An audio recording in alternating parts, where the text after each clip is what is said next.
Jesus Christ, where do I even begin? 2024 had to be one of the biggest mixed bags for fighting games I've seen in the absolute longest time.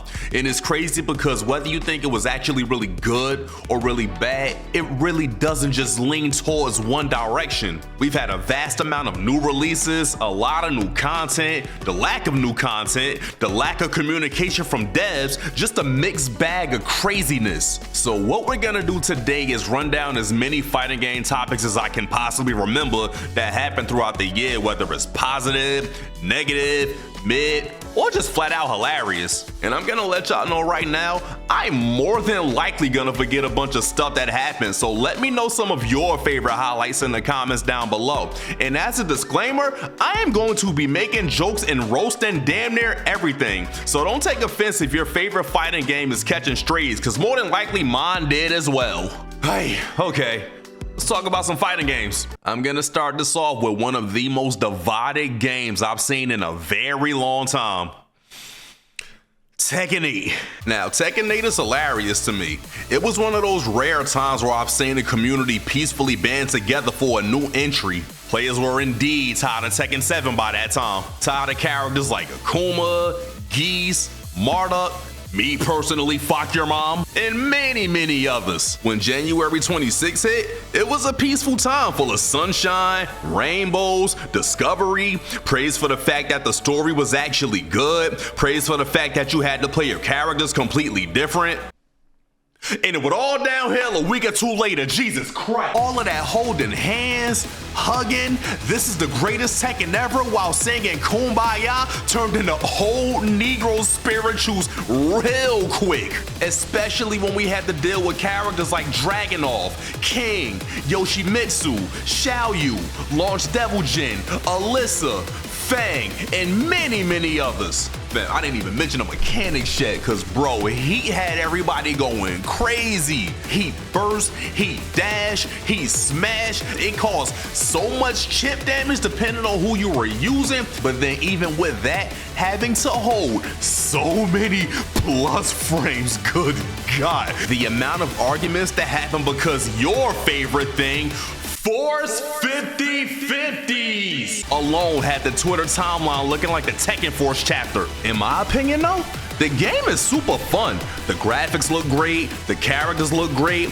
the new moves and new combos look super cool. The story is probably the best fighting game story I've ever played. Tekken Ball is back, customization is it's okay, I guess. And this is the absolute best netcode that any Tekken game has ever had.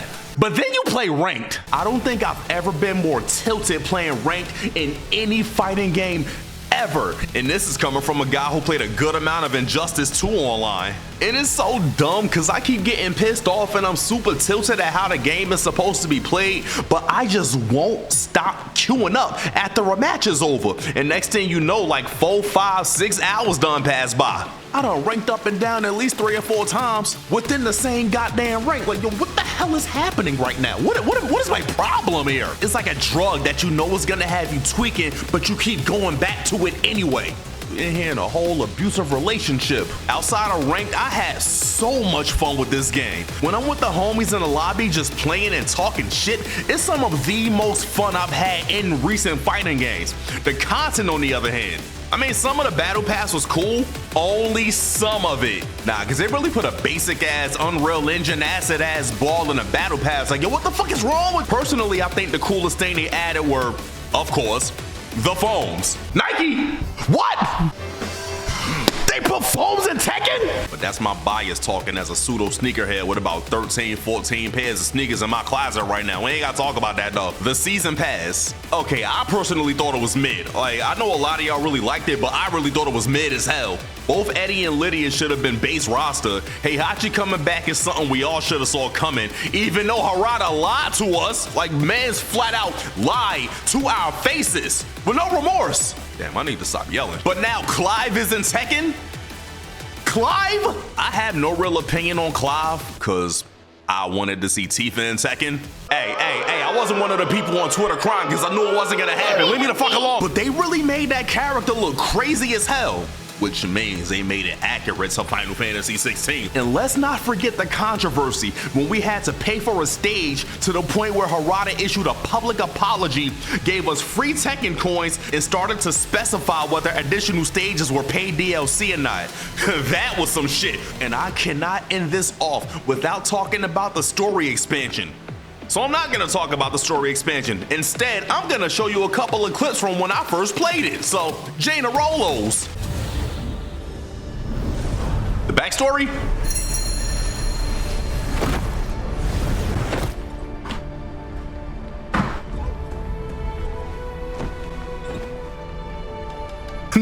Okay, nah, but like,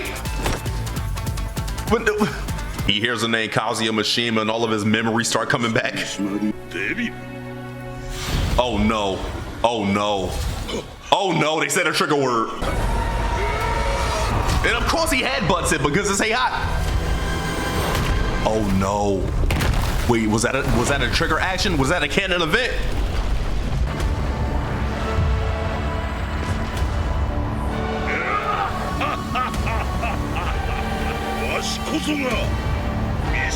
It's Steve Harvey! Bro realized who he was and his hair realized it too. Tekken had a lot of new content added within his first year, which is the far opposite of what I can say about Street Fighter 6.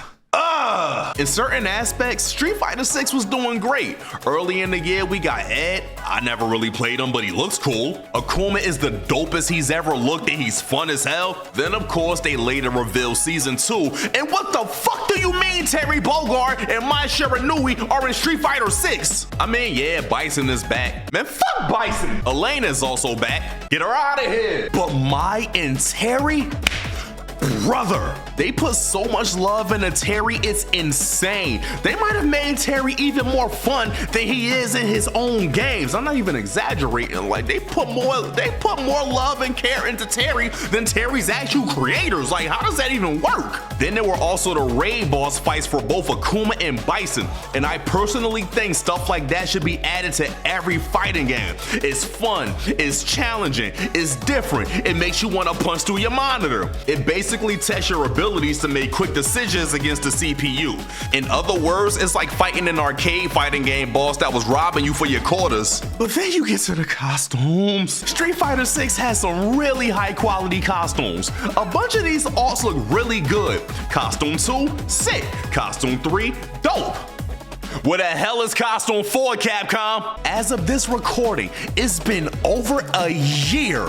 All the costumes that could have went to all of these characters have all gone towards avatars that the vast majority barely even plays. I'm over here talking about the vast majority like I know what's going on. Hell, for all I know, the majority of people who play Street Fighter 6 could really be doing avatar battles, and they really could be selling an ass load of these avatar costumes. Hell, they might be selling more than the actual costumes. Who the hell am I? We could have gotten Darkstalkers costumes, Spy X Family costumes, Halloween costumes, Christmas costumes, and so much more for the current roster. They really said, nah, give it to the avatars, fuck them. Hate it here because I love dumb, stupid cosmetic shit for my characters.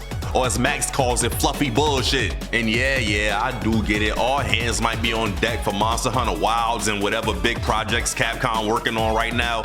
But I don't think the majority of people would be so upset if we got some type of communication regarding the things that we're asking about. In this case, the costumes for the actual characters. I think that's the main thing, the lack of communication. Just like tell us something. And of course, as I'm writing this script, Capcom just dropped the trailer for more Avatar costumes. Come on, fam! But despite everything I just said about the Avatar costumes, the lack of character costumes, the lack of content, even with the game's infancy flaws, Street Fighter 6 is actually my favorite fighting game to play right now, you know, whenever I actually do play. But the problem is, things take so long to get updated and content takes so long to come out that the game gets stale after a while, so I haven't really played in a good bit. Now, as I'm writing this, we're still waiting on a full trailer for Mai, and watch as I'm editing it, we're gonna end up getting the Mai trailer out of nowhere, I swear to God. They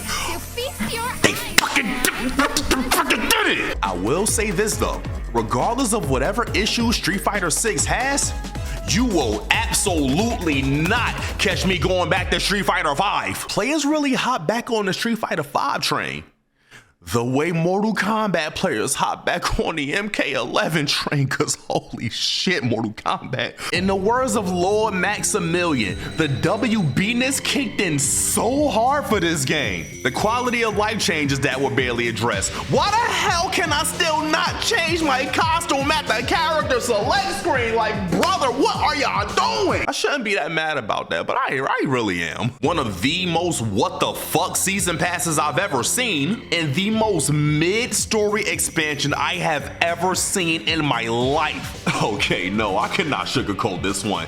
Chaos Reigns was about $50 of expanded ass. I can say with my heart of hearts that I'm glad I did not buy that expansion and I just watched Max and the guys play it on Twitch. I can't even remember anything substantial happening aside from Sub-Zero becoming Noob Saibot, and that barely even led to anything. There was so much build-up and they made it seem like it would bring a really good conclusions or whatever the fuck the actual story ending was. I feel like they hyped up the biggest box of air I've ever seen. Like, goddamn, bro might be on to nothing. I'm over here thinking the characters that pulled up with Havoc was gonna come in wrecking shop in the expansion.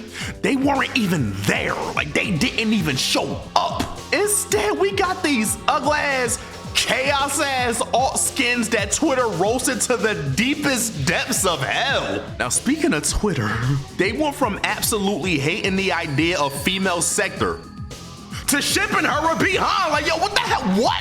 Huh? Despite how absolutely weird of a change it was, I never really had a problem with Cyrax and Sector being women. I mean, their gameplay looked cool, their moves look cool, and their combos look cool, but they were just written so damn boring. Now, despite whatever the story had going on with Noob, his moveset, meaning his actual gameplay, was probably the best I've ever seen coming from Noob in any Mortal Kombat game. Well, at least the NRS games. They gave this man so much sauce, like, fam, why couldn't y'all give all that to Sub-Zero as well? Now, the Ghostface hate was some of the funniest stuff I've seen because, of course, the initial reaction from a lot of people was, oh, he's just a teenager with a knife. What the hell is he gonna do to a character like Scorpion or Shao Kahn or anything like that? But then you end up finding out the two other Ghostfaces that he's working with ends up being Cobra and Kara from the Black Dragon, which is a really cool way to incorporate them considering they didn't make it to the roster. Well, either roster, not the cameos either. But yeah, that was a really good way to incorporate them, and it was out of nowhere too. But then his gameplay ended up shocking everyone. They actually gave this man gave these people some, how does this work? They actually gave Ghostface a lot of sauce, which I figured they'd do, because I played him in Terradrome and he had a lot of sauce in that game as well. All in all, I think Ghostface actually really did exceed people's expectations as far as his gameplay goes. Now, as I'm recording this, the full trailer for Conan hasn't dropped, but I honestly think he looks very weird in this teaser. Now we're just waiting to see T-1000 and if the rumors are true about the game not getting another combat pack. Nah, but real talk, I feel really bad for Ed Boon and the NRS team because I know every single thing that we're seeing isn't completely up to them. It's WB. I shouldn't even be surprised. Just like I'm not surprised about the unfortunate downfall of multiverses, but hey, let's talk about something else. Like the surprising re-release of SVC Chaos. Yay, SVC Chaos, yay, SNK. I remember watching on stream when this trailer dropped and I was not prepared at all. We had all been asking for a Capcom vs SNK re-release for a good while since we found out that Capcom and SNK are now on good terms. I love that they actually did re-release this because it gave us hope. There wasn't too much added, but all the hidden characters were already unlocked and the rollback actually felt really good. Some people who never played the game grew to love it, and old fans of the game were able to play, teach new players, and even compete again. Hell, they were running brackets during TNS. It was a good release. But in my case, fuck these boss characters. But SVC Chaos wasn't the only surprising re-release this year. The Marvel vs. Capcom collection randomly getting announced during a Nintendo Direct was the absolute last thing on my bingo card that year. I never watched Nintendo Directs anymore to begin with, and I was also at work. I randomly opened Twitter to see Marvel vs. Capcom is gonna be on Switch, and I'm just in my cubicle like, wait, what? I saw that trailer and my workflow for the day drastically slowed down. I was at my desk nearly in tears, especially after I saw that it was also coming to PlayStation and PC. When the game finally released only a short few months later, they surprisingly felt like the best versions of themselves. They actually felt really good, and the rollback was amazing. Except when you fight Magneto in Marvel 2, because that shit sucked. This was the first time I ever took time to learn Marvel vs. Capcom 2, as well as X-Men vs. Street Fighter. Marvel 1 is my favorite, so I'm slightly decent in that one, but those two games I always wanted to kind of learn. I mean, I was doing pretty decent with my jank MVC 2 teams of Strider, Psylocke, Jin. And Sun, Psylocke, Cyclops. What the hell are these teams, bro? There's nothing negative I can say about this collection at all because I absolutely love it. Even to the point where I voted it for Fighting Game of the Year, even though all of these games are well over 20 years old. I did not care. But not everyone feels the same way, due to one particular reason. 1, 2, Wise is coming for you. Keeping up with the topic of teen games, we all finally got a chance to play 2XKO. And if you didn't get a chance to play, bro, you weren't watching enough streams because a bunch of us content creators were giving out hella codes around that time. So what the hell were you doing? 2XKO had his first at-home playtest, and we all finally got a chance to see how the game feels and how it plays. As a former League player, for all of about 4, 5, 6 months, I couldn't wait to finally try this out because I thought it looked sick. Hell, I literally played League because they announced this game, so I wanted to get familiar with the characters. Yeah, mistakes were made, and when I finally got to play it, I had a blast. When I finally learned it, because holy shit, that game was a task and a half to learn. I had to spend so much time in the lab to learn how this game actually works, but afterwards, I spent so much time online because the netcode ran so well. Playing 2v2s, well, duos as they're called in game, with my friends was some of the most fun I've ever had playing any fighting game. Yeah, playing solo ranked was cool, but playing them 2v2s with my friends was next level hilarity. I can do it too. Oh no! Oh, block it! What the fuck happened?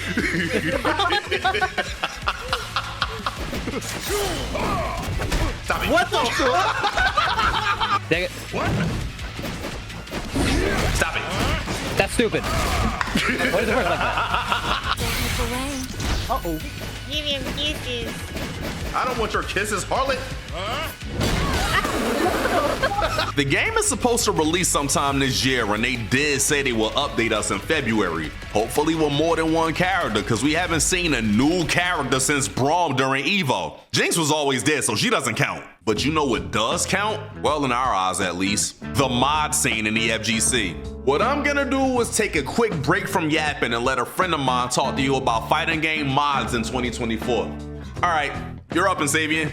While the others talk about fighting games of 2024, I want to take a step in a different direction and talk about fighting game mods of 2024.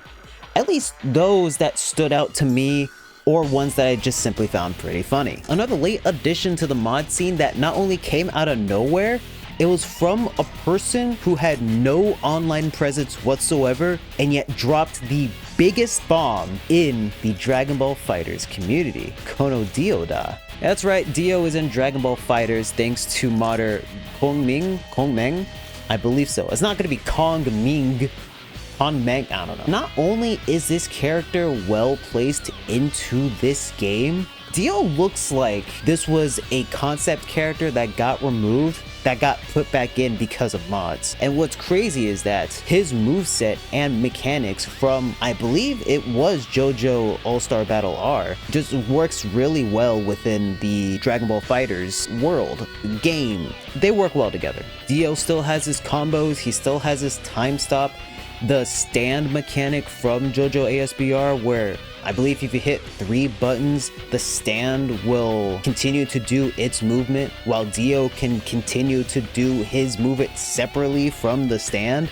All that's just there, and all that is very well implemented in. Maybe people were onto something when they said, yo, a JoJo fighting game by ArcSys would be pretty good, because this is pretty good. Give this a shot if you have fighters on Steam, because it just feels really good. I think the only downside is it replaces Cell on the roster, so it's not a complete inclusion of a character that doesn't replace a character slot. Cell got cut, but if you can live with that, Dio is in fighters. Moving on to the very obvious one that very fortunately dropped in 2024 for me to talk about. Done by Maximilian Dude. This man proved that amongst the issues that Marvel vs. Capcom Infinite had, mechanics were not one of them. Because not only did this man and his team change a ton of the aesthetics of the game so that instead of it looking hyper-realistic, it looked more comic accurate.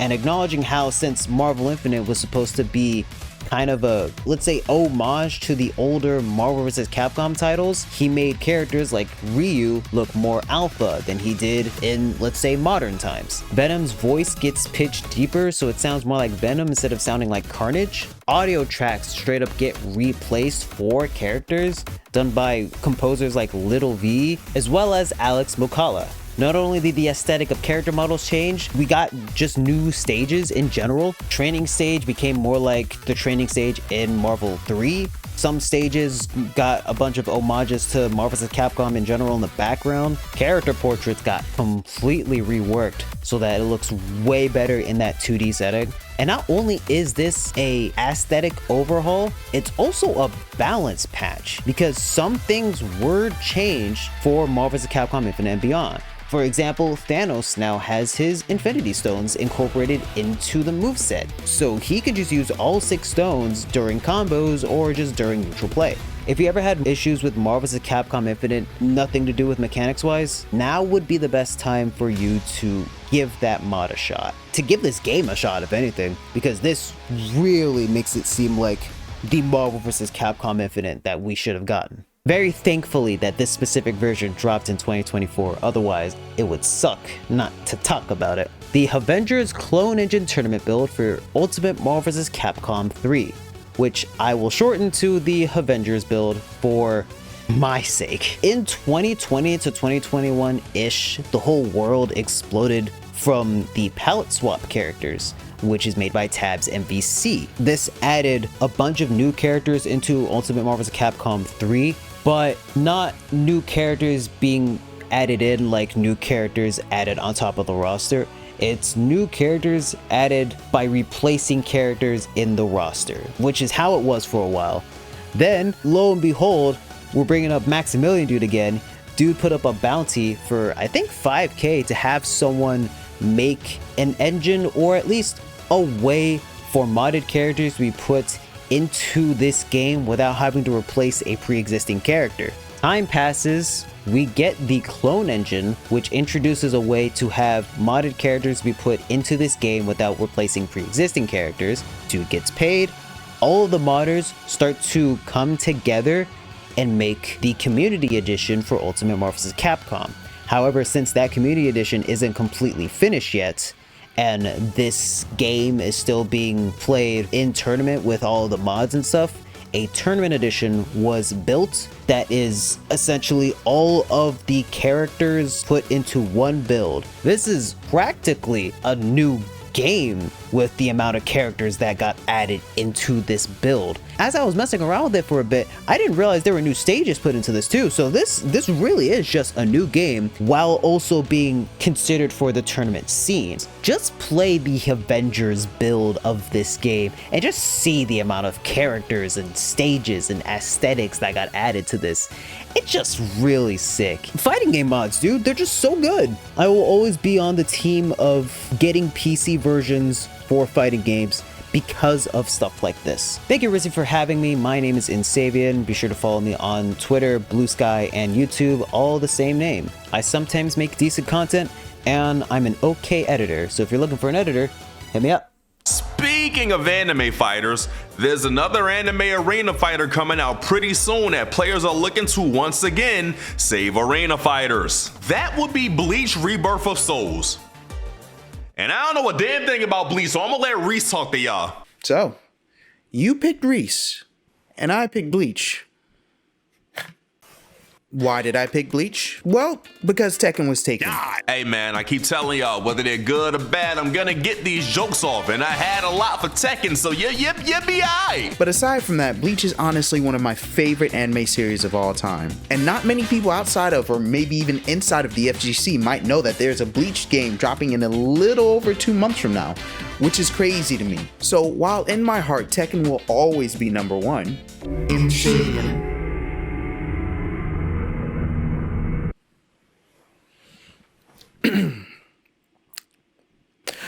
Y'all need to be put on game.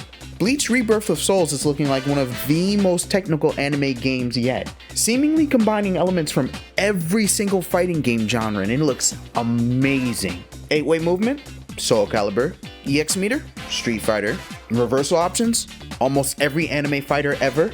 Hell, we even have stocks like Smash. I mean, not really, but that's the best way to describe it. Characters have awakenings and reawakenings, which are basically transformations that can turn the tide of battle. Dragon Ball. Or Dragon Install. My biggest and only concern with this game so far is that the way the life bar is set up, matches may take a little bit too long from a competitive or even spectator standpoint. If you want to learn about the mechanics more than I can do them justice, Bamco released an article on the EU site explaining more in detail about it, so go check that out. With Thousand Year Blood Roar wrapping up Part 3 and Part 4 just being teased, now is the perfect time to have a Bleach fighting game. I mean, the last time we got one of those was Heat the Soul 7 damn near 15 years ago. Heat the Soul was the very first Bleach game we ever got. A fighting game series at that. Growing up, man, I remember spending hours of my life cleansing hollows. Honestly, if you were lucky enough to have the Heat the Soul series, then first of all, go directly to jail for possessing illegal contraband. But also, you know it was Bleach's Ninja Storm. We got another installment every year after the second one, and only because the second one came out in the same year as the first one. Japan had the Heat the Soul series on the PSP and another Bleach fighting series on the GameCube and the Nintendo Wii. And unless you owned a Nintendo DS and had 3 of the North American drops of a 4-game series, yes, Bleach Dark Souls was a thing. And that was it! Streets technically never had a Bleach fighting game. And this is going to be the first Bleach game, fighting game at that, that's going to be on Steam. I mean, unless you count Jump Force. Bleach Rebirth of Souls drops March 21st, 2025, and I am very cautiously optimistic, for a few reasons. The first is that a little over 2 months after Bleach drops, City of the Wolves drops. And I mean, sure, every game has its own community and fandom, but like, dog, come on, it's Fatal Fury. Another reason is that, in my opinion, Rebirth of Souls has the ability to make itself stand out by trying something extremely different, like it is now. Another anime fighter that decided to stray from the normal and actually took a page from the Versus series to make itself stand out was, of course, DBFZ. Now, we're not gonna lie and act like the Dragon Ball name didn't help it along. Of course it did. But I think that because it is Dragon Ball, the nature of its universe and abilities is what made the game so stylish and unique, unlike anything that we've seen before and anything that we've seen since. And Bleach, while not as big of a name, has the potential to do the same thing. But if being in the FGC has taught me anything, it's that really good fighting games can fall dead in the water simply because the game doesn't get the support it deserves. Oh, but I am certain that a community will rise up in time, voices ringing far and loud, putting in the absolute utmost effort to support the game and keep it strong for years to come.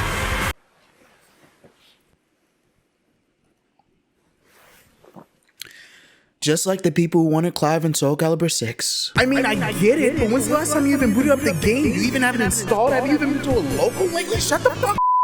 There's one game that's currently getting a lot of traction and a lot of new reception. By the end of 2024, the Virtua Fighter franchise made a huge splash within the community. But y'all already know how this goes. Once again, I'm gonna take a step back and let someone else take the helm on this one. And y'all already know how this goes. So once again, here's my sister Iambic to talk to y'all about Virtua Fighter. Take it away. You it's on me. Hi. Hello, everyone. We have reached the best part of this video. The hell you mean the best part of the video? If you're new here, my name is Iambic, and I'm here to tell you guys about the Virtua Fighter news that we received in 2024. Holy crap. As we all know, Virtua Fighter hasn't had any fresh or original content for nearly 20 years. I mean, sure, we had Virtua Fighter 5 Ultimate Showdown come out in 2021, but that's just an iteration of Virtua Fighter 5 within itself. More on that later. But 2024 turned it up a notch when we received new VF news. Let's take a walk down memory lane, shall we? It was the evening of December 12th, 2024.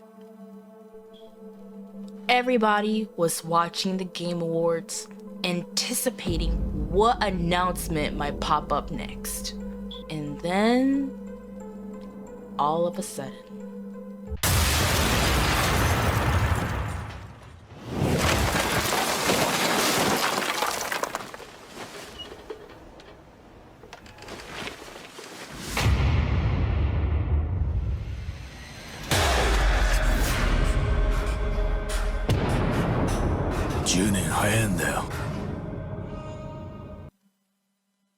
yeah, I just so happened to miss that announcement live. Unite! Unite! Oh my god, why the fuck did she leave? After that crazily insane reveal, it was announced that a VF Direct broadcast will be happening right after the Game Awards. So what did they talk about exactly?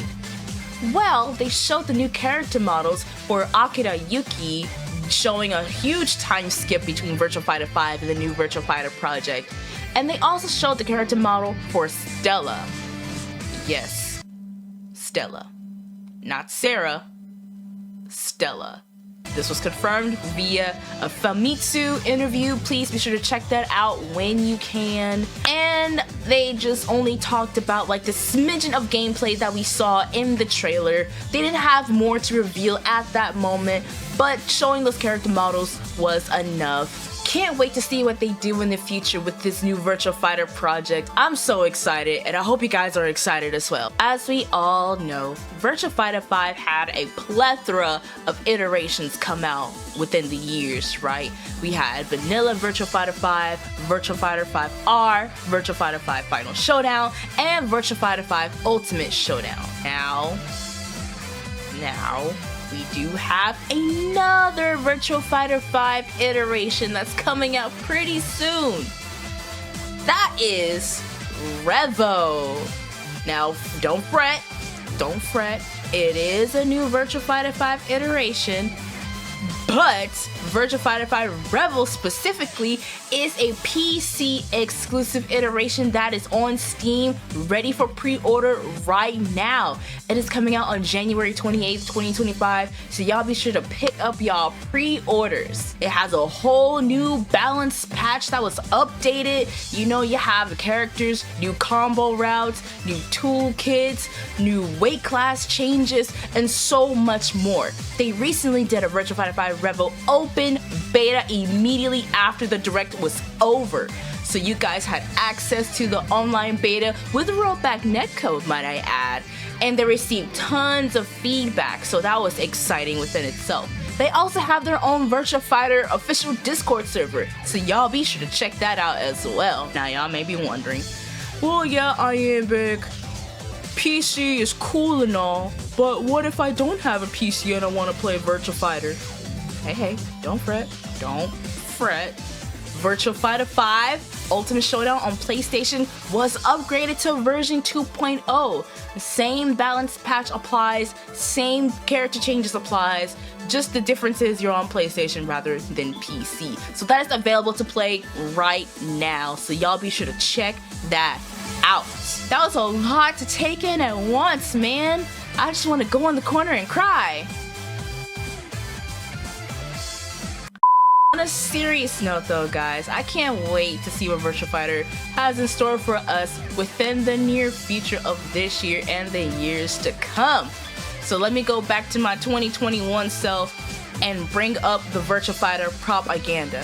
Play more Virtua Fighter. Back to you, Rizzy. With all the major titles out the way, I'm just gonna take a quick minute to run down a few other games that I didn't get to. Guilty Gear Strive got a new season pass that features Dizzy. Oh wait, Queen Dizzy. If she's known as Queen Dizzy, can we start addressing Kai as King Kai? Why are we not doing that? So yeah, can we start calling him King Kai? Yeah? No? Yeah? No? This dude sucks so much. Queen Dizzy, Venom, a brand new character, and Guilty Gear's first guest character, Lucy from the Cyberpunk anime. It also got a big balance patch, and Chip is running on a goddamn tightrope. What the hell is going on in Guilty Gear right now? Under Night Rebirth 2 got some DLC, I think. I don't know what's going on with Under Night. It's been a while. I haven't been keeping track. Grand Blue got 2B and a few other characters in the season pass, but Grand Blue got 2B. And I'm pretty sure that's because Okubo was working under side games now. That relationship with Squeenix probably carried over. A special DLC character was teased for KOF 15. A bunch of us thought it was gonna be a Street Fighter character or any guest character. It was Mature and Vice. So anyway, but then there was one of my favorite announcements. The announcement of Capcom Fighting Collection 2, which features CVS 1 and 2, Power Stone 1 and 2, Project Justice, Street Fighter Alpha 3 Upper, Plasma Sword, and nothing else.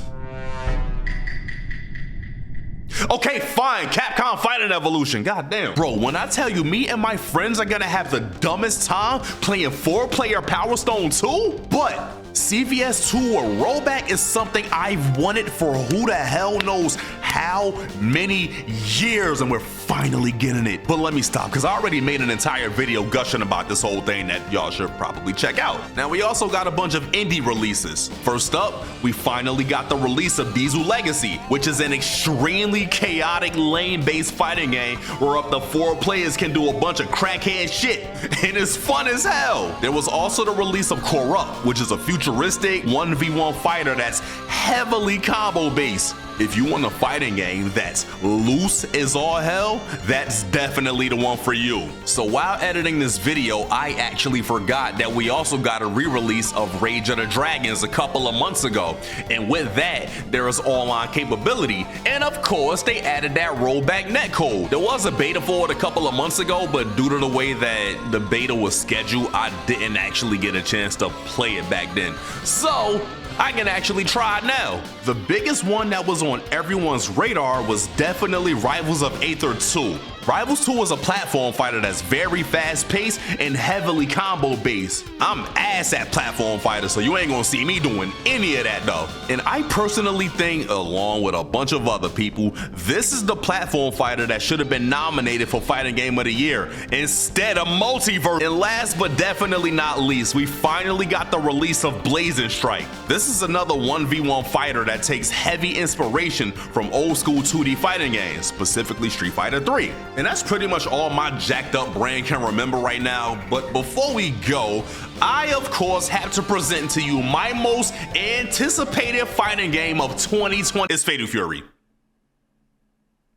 You already knew, it's Fatal Fury. When we finally saw how that game looks, I nearly lost my shit. I mean, I probably did lose my shit, honestly, not even gonna lie. I instantly fell in love with the art style and the speed of the game. The music sounded great. The characters looked sick. They added my main from Garo. And of course, that's Hotaru for the 3 or 4 of you who didn't know. The mechanics are crazy as all living hell. Things are just looking really good.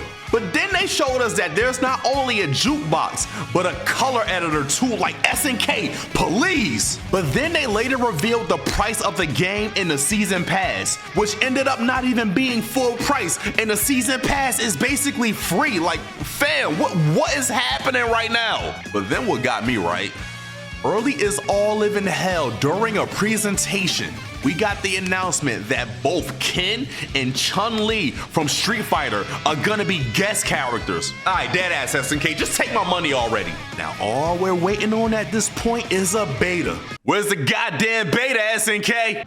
But okay, I think we're finally done. That's every fighting game topic that I can think of that happened within the last year. And I know I missed a bunch. So let me know in the comments down below what your favorite highlights were from 2024. Hell, let me know what your most disappointing highlights were from 2024. I also want to give a really big thanks to Insavian, Reese, and Iambic for, of course, assisting me with this whole thing. Couldn't have got this done without y'all. I'm serious, Insavian, shut up. But I do want to say one thing before we actually get up out of here. It doesn't matter what the community is saying. It doesn't matter what Twitter is saying. No matter what Reddit is saying. No matter what videos are being made on YouTube. If you have a favorite fighting game, just play your game. Don't even worry about all the shit that they're talking, because most of the time they're all miserable anyway. Just play your favorite fighting game. Whatever anyone is saying negative about your game should not affect your ability to play that game and to play with the people who also love playing that game. Nah, dead ass. Keep playing your game, keep posting your clips, keep streaming your streams, keep posting your content. Keep signing up for whatever tournaments that are going on for your game. Just play your game. Do not worry about whatever's being said, whoever the hell they are. Like, even me, I talk shit about a lot of games. I talk shit about my own favorite games. Whatever I say should not affect your ability to play your game. Just like, fam, do what you gotta do. Find your peace, play your games. That's all I gotta say on that matter. And now, let's see what's in store for 2025. It's gonna be a good one, hopefully.